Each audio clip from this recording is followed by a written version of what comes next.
Hi everyone. In this video, we are going to talk about rotations in the coordinate plane.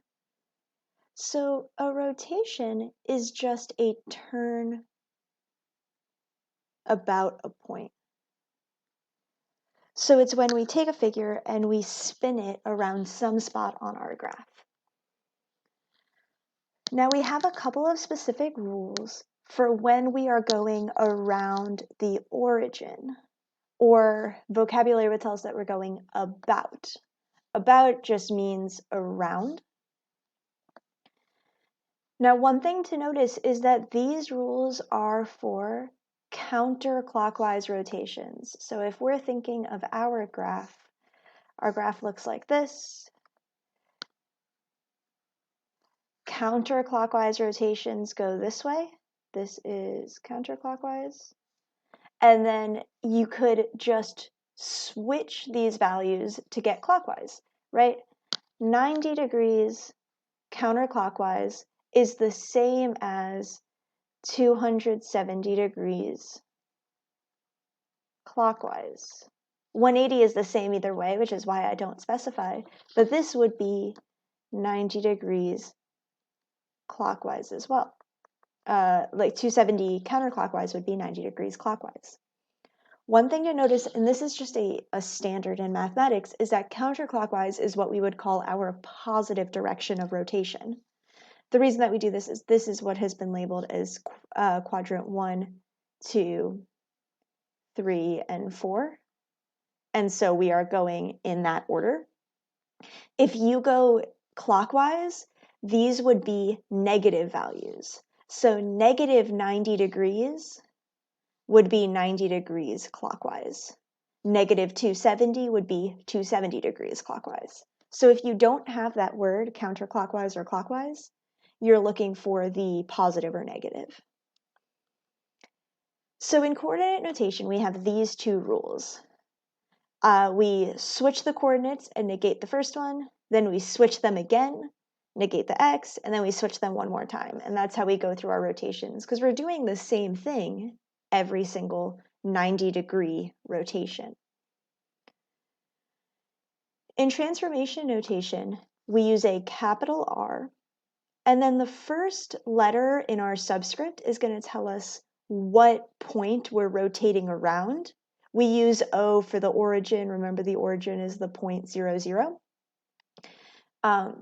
You could also rotate around any other point. For example, in this case, I would write 2, 3, and that's the point that we're going to rotate around. And then we would put the degree measurement after. You notice that here I did not write clockwise or counterclockwise, but in my description I knew it was counterclockwise. That's because this is a positive number.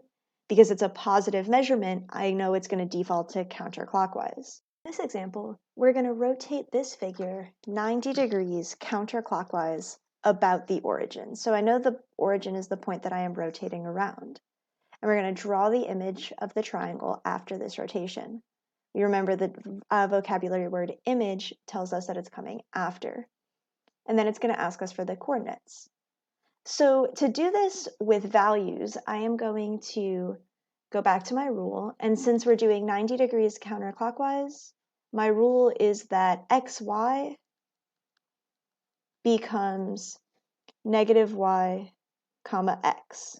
So for each point, I'm going to transform it using these coordinates. So I'm going to start at, this one was 1, 1. So 1 comma 1, I switch x and y, and then I change the sign of my y value.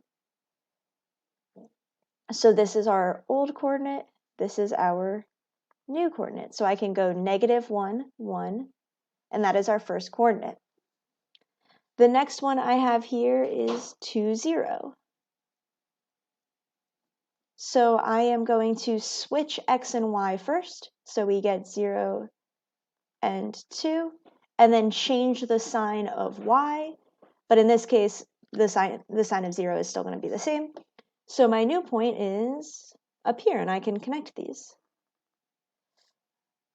Our last example, or our last point is 2 comma 3. So 2, 3, I will change. I'm going to switch x and y, and we're going to get 3, 2. And then I change the sign of y, so that becomes a -3. So -3 up 2. And we notice that our new triangle is congruent to our old triangle. The lengths of the segments have not changed. And these are our coordinates. Now I will link another video that shows you how you can do this with paper, using tracing paper to rotate your figures.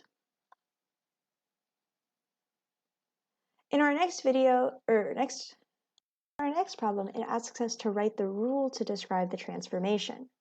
To do this, I am going to start with my coordinates. So point G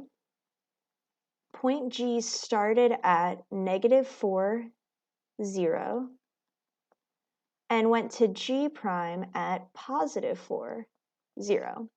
I'm getting these coordinates just by counting the boxes on my picture. Then point X went from -4, +2 to X prime at +4, -2. And then B went from 0, +3 to B prime at 0, -3. Now that we have our coordinates, we can look at what happened here. If I look at G, I notice that the values didn't change, right? I still have a 4 first and a 0 second, but I noticed that the 4 went from a negative to a positive, so it changed signs. Same thing with my x's. I noticed that the position of the numbers didn't change, but the signs did. So if I look at my rules, I'm going to look for which rule keeps the positions the same, so x first, y second, but changes the sign. And I notice that that is our second rule. So this figure was rotated 180 degrees about the origin. So we could write rotate 180 degrees. I could write about the origin. This is something that we assume if we do not, if you don't see that about the origin, that's where you're assuming it's rotated around. I do want to highlight, what is the difference between this rotation of 180 degrees and a reflection over the line y equals x? Because if we think of a reflection, our new figure would end up in a similar location. But the difference is, if we thought about like point B would end up over here because we switched the position of x and y. Point X would end up over here, and then G would be here.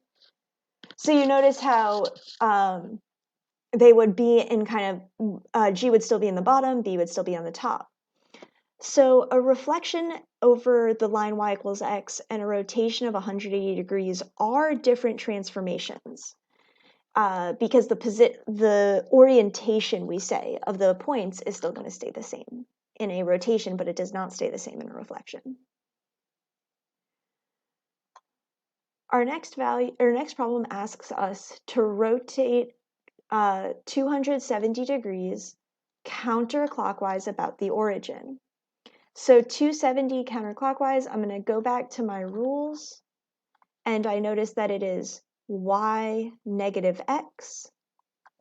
So I'm going to write that down because it's going to help me remember.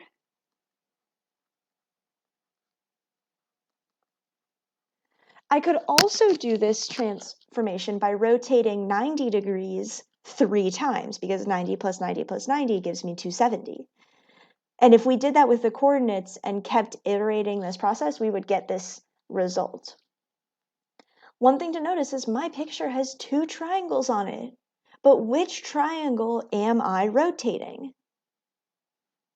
I'm rotating triangle XBG, so I'm going to start at the black triangle.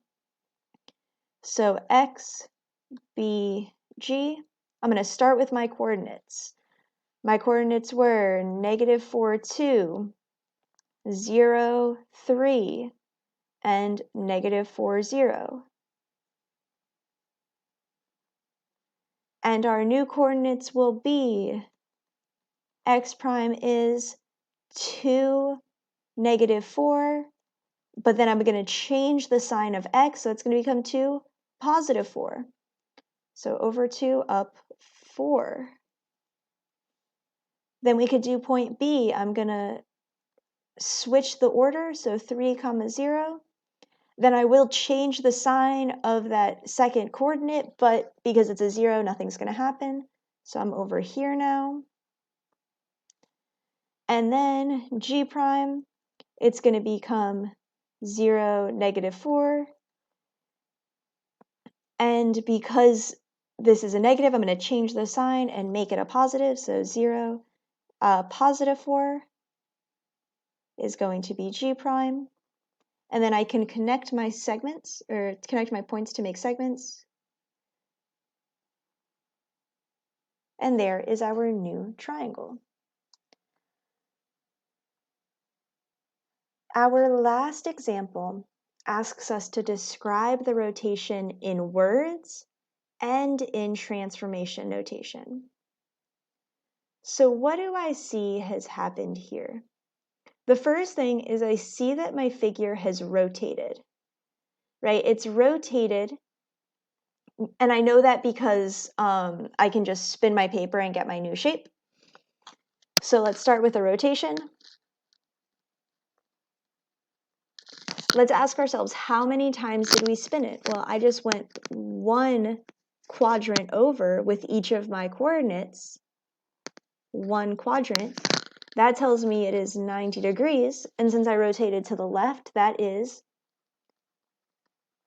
counterclockwise. Now let's double check the coordinates. So for t to t prime, to check that it was about the origin, because only rotations that are about the origin will follow the rules that we listed. So t to t prime, I went from 1, 1 to -1, 1. Let's do n to n prime as well.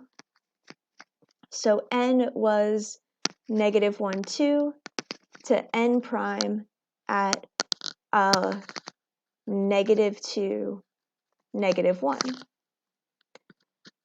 The reason I chose a second point was because my first point had the same values, so it's difficult to see if they switched positions. But in my second point, I can clearly see that we switched positions, so x, y did switch, and only the one that was originally y changed signs. So I went to -yx. So this does confirm to me that this is about the origin. To write this in transformation notation, I'm going to use a capital R, O for origin, and 90 degrees. And then I can list out it is quadrilateral NMVT. And that's how we could describe a rotation. Thank you guys for watching.